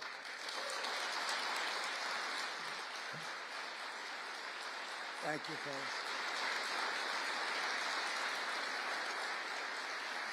Thank you. That's a lot of good-looking people. I will tell you, I feel safe. I'm glad you're in the room. I feel even safer. It's a lot of great people. On day one, I signed an executive order directing Attorney General to ensure that anyone who murders a police officer immediately, with as fast a trial as we can have, gets the death penalty.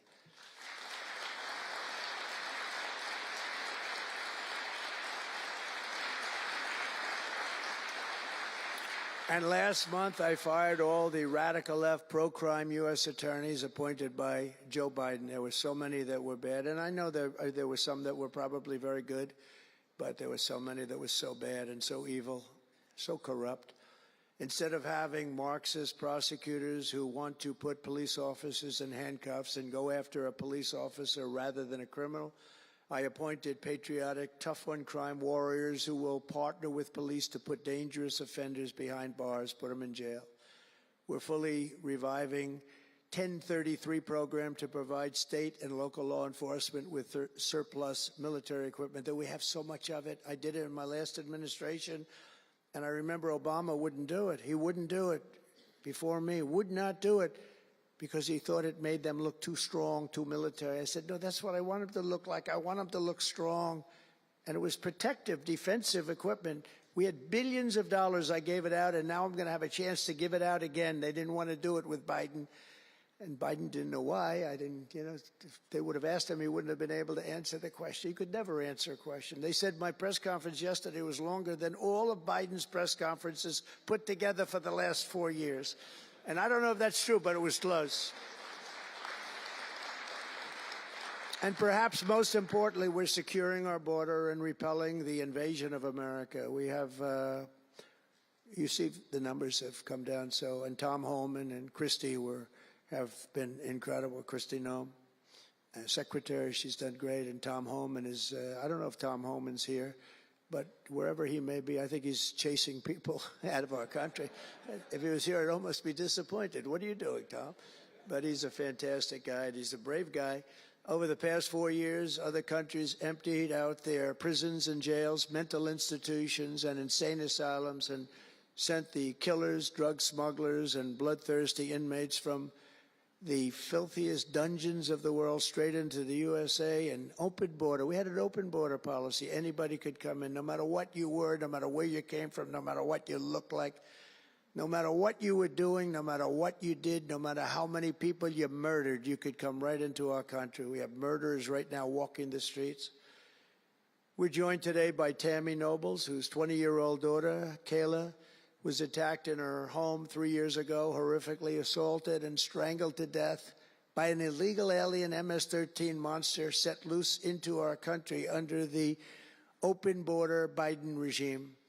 Kayla was one of countless American victims ripped away from their families by the open border policies of that administration. And we're also joined by Kayla's stepfather, Jeremiah, and several other courageous angel families here today. And I'd love you to all just stand up and take a bow, because you are incredible people. Please.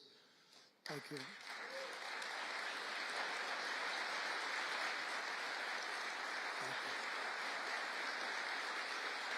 Thank you.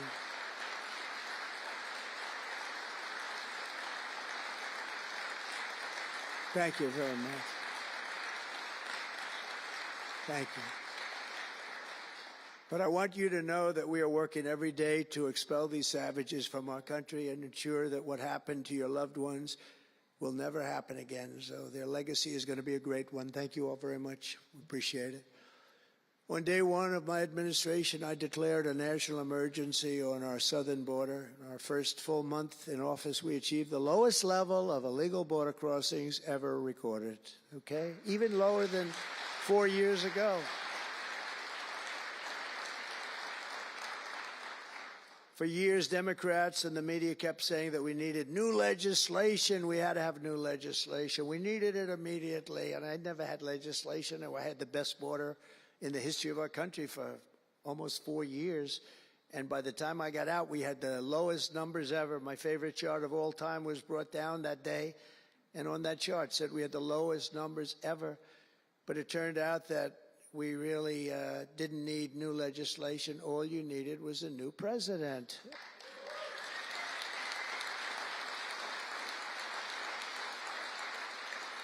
And I said that the other night. That's all you needed was a new president saying, close the borders, because the Border Patrol is unbelievable, ICE is unbelievable, and all of our law enforcement is just incredible. All of you guys are amazing, and the people of our country respect you and they love you, and a lot of times you don't hear that because you have to listen to the fake news back there, but they have great respect for you, so I just want you to know that. And you know, that includes our fire departments too. They don't get spoken about enough. You know, they go into some of the areas I read where they're shooting them off ladders. Can you believe it? They go up to put out a fire, Leo, and they go and they shoot them off a ladder. It's just unbelievable. These firemen and women are incredible. So I want to put them in the same category because they're just incredible. I also like that the fact they voted for me like at 94%. So I have to mention them. I have no choice, right? But the truth is they're phenomenal people. The law enforcement, fire, everybody, they're phenomenal. Basically first responders, because that's what they are. They're first responders. And we're ending the migrant occupation of America. And what we're doing now is we're liberating our cities and our suburbs and our towns. And you see a big difference. I'm getting calls all the time from even leaders of other countries saying, sir, the whole world feels liberated now. It feels like there's a light over America, but there's a light over the whole world. I hear that so much. It's so nice to hear, too. And I feel it. I mean, I feel it. I look at it. I see the polls. I don't know if the polls are right, but they're certainly very good. I'll take them right now.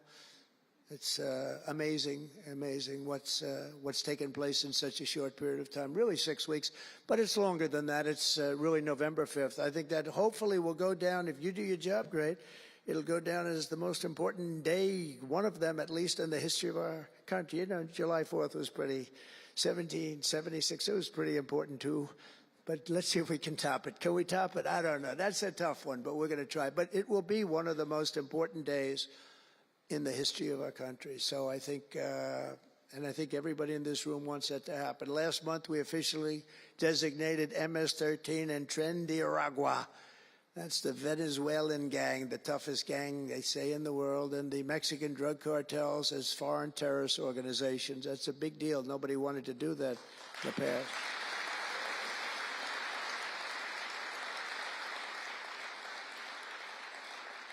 And by the way, we've caught hundreds of them, the Venezuelan gang, which is as bad as it gets. And you'll be reading a lot of stories tomorrow about what we've done with them.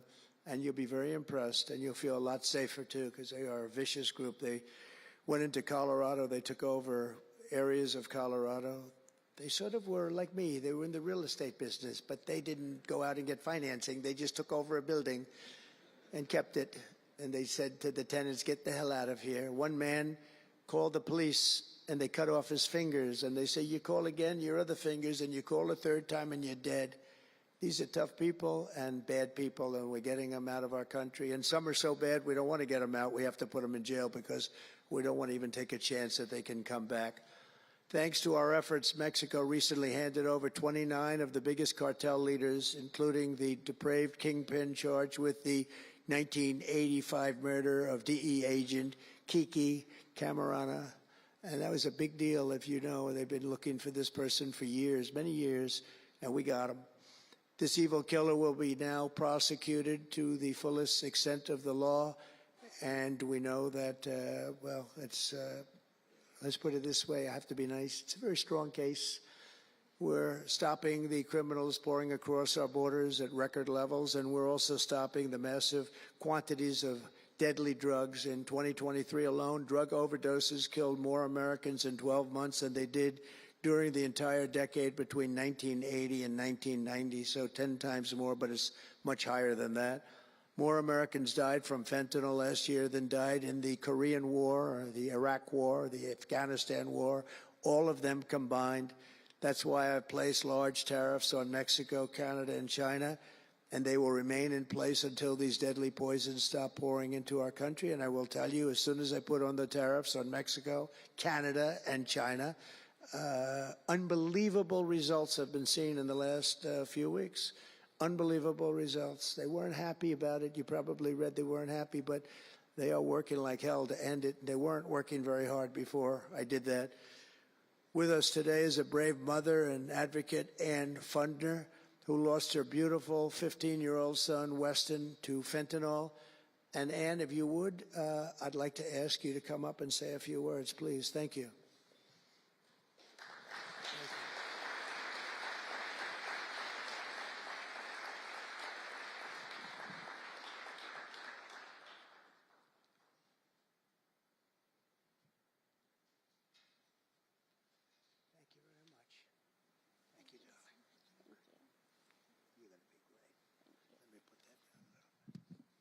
Thank you. Well, first I want to say thank you.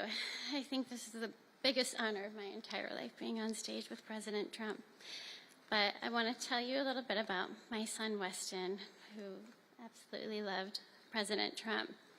He had a beautiful Trump 2020 flag hanging in his bedroom, and he had it on the beach one day, and we took a picture, and it became our 2020 Christmas card with the most perfect slogan for President Trump, peace on earth.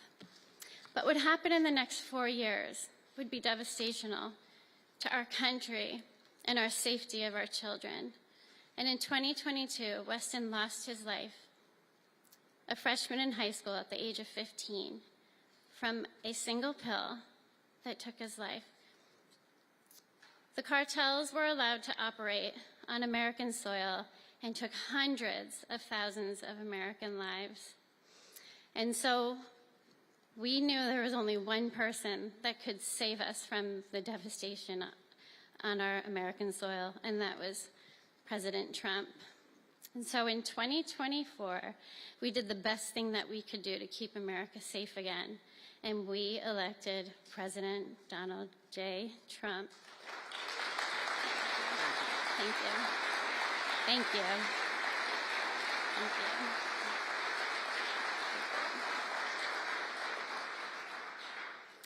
Thank you. And he's done everything that he has promised. We have a 98% decrease in border crossings.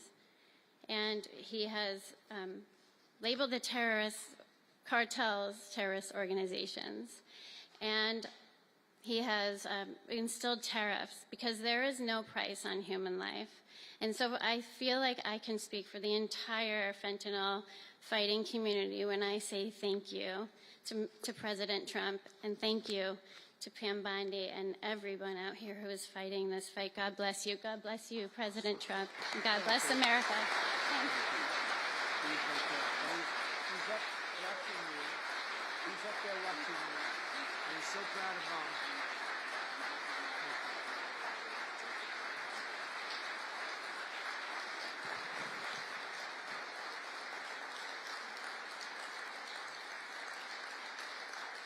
Thank you, Ann, very much.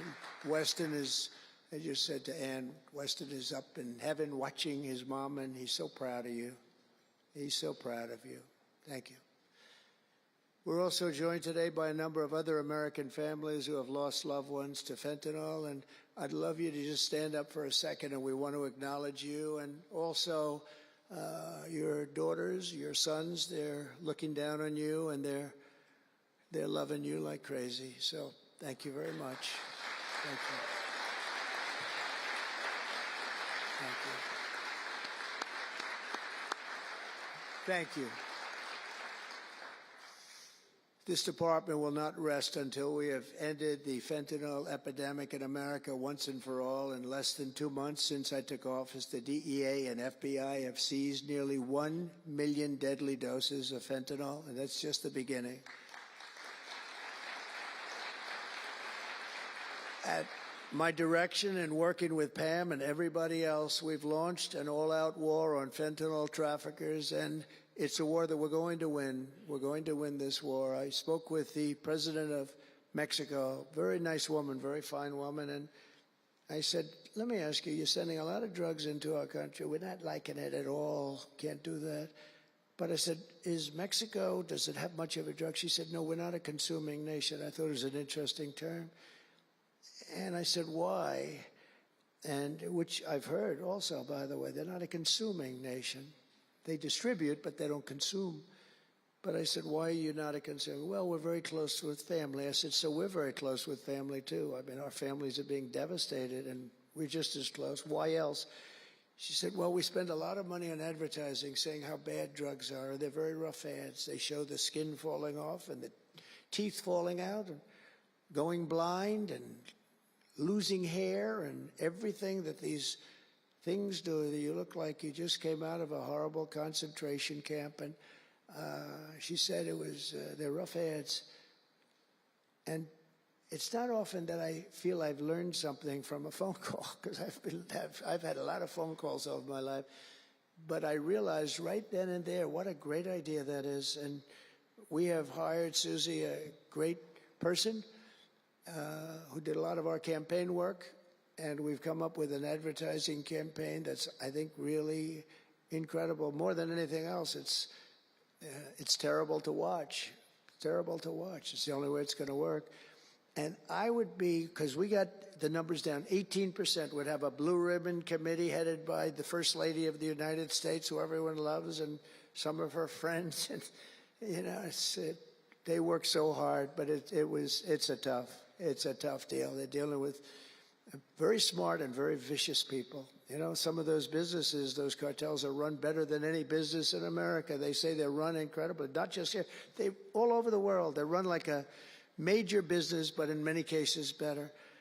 And I said, we got it 18% down. Well, 18% is incredible. It's like a record. But when you think of it, it's not very much. And the way you get it down, if you want to get it down to close to 100%, is with the death penalty. But I think maybe America is not ready for that.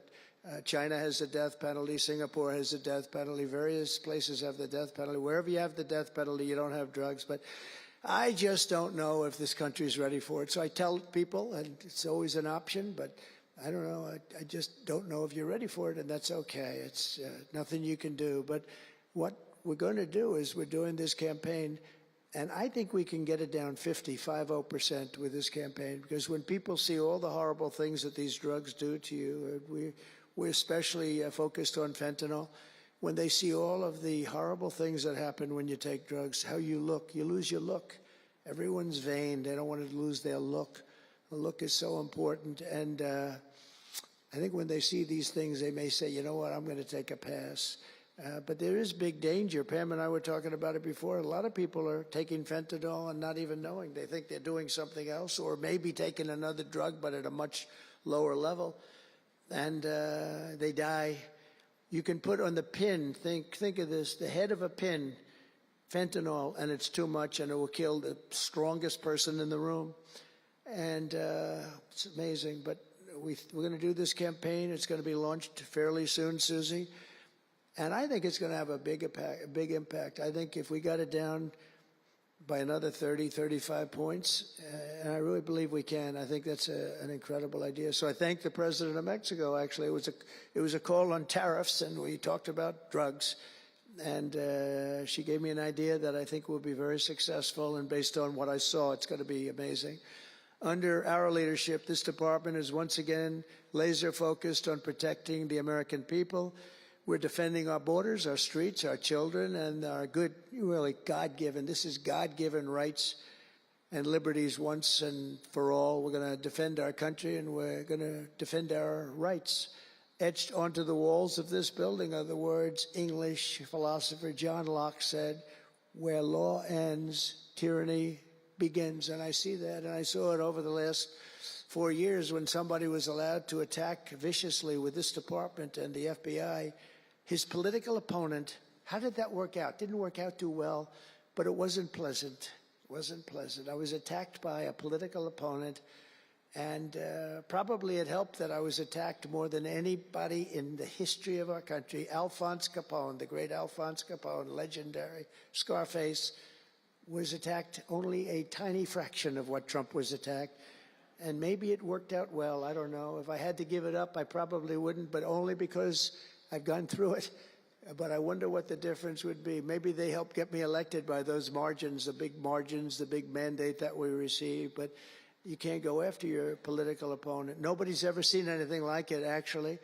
And hopefully they won't see anything like it. But now, with the return of law and order, the entire world is witnessing the triumph of American justice and American freedom. That's why we're here today, gathered with people that have love for our country.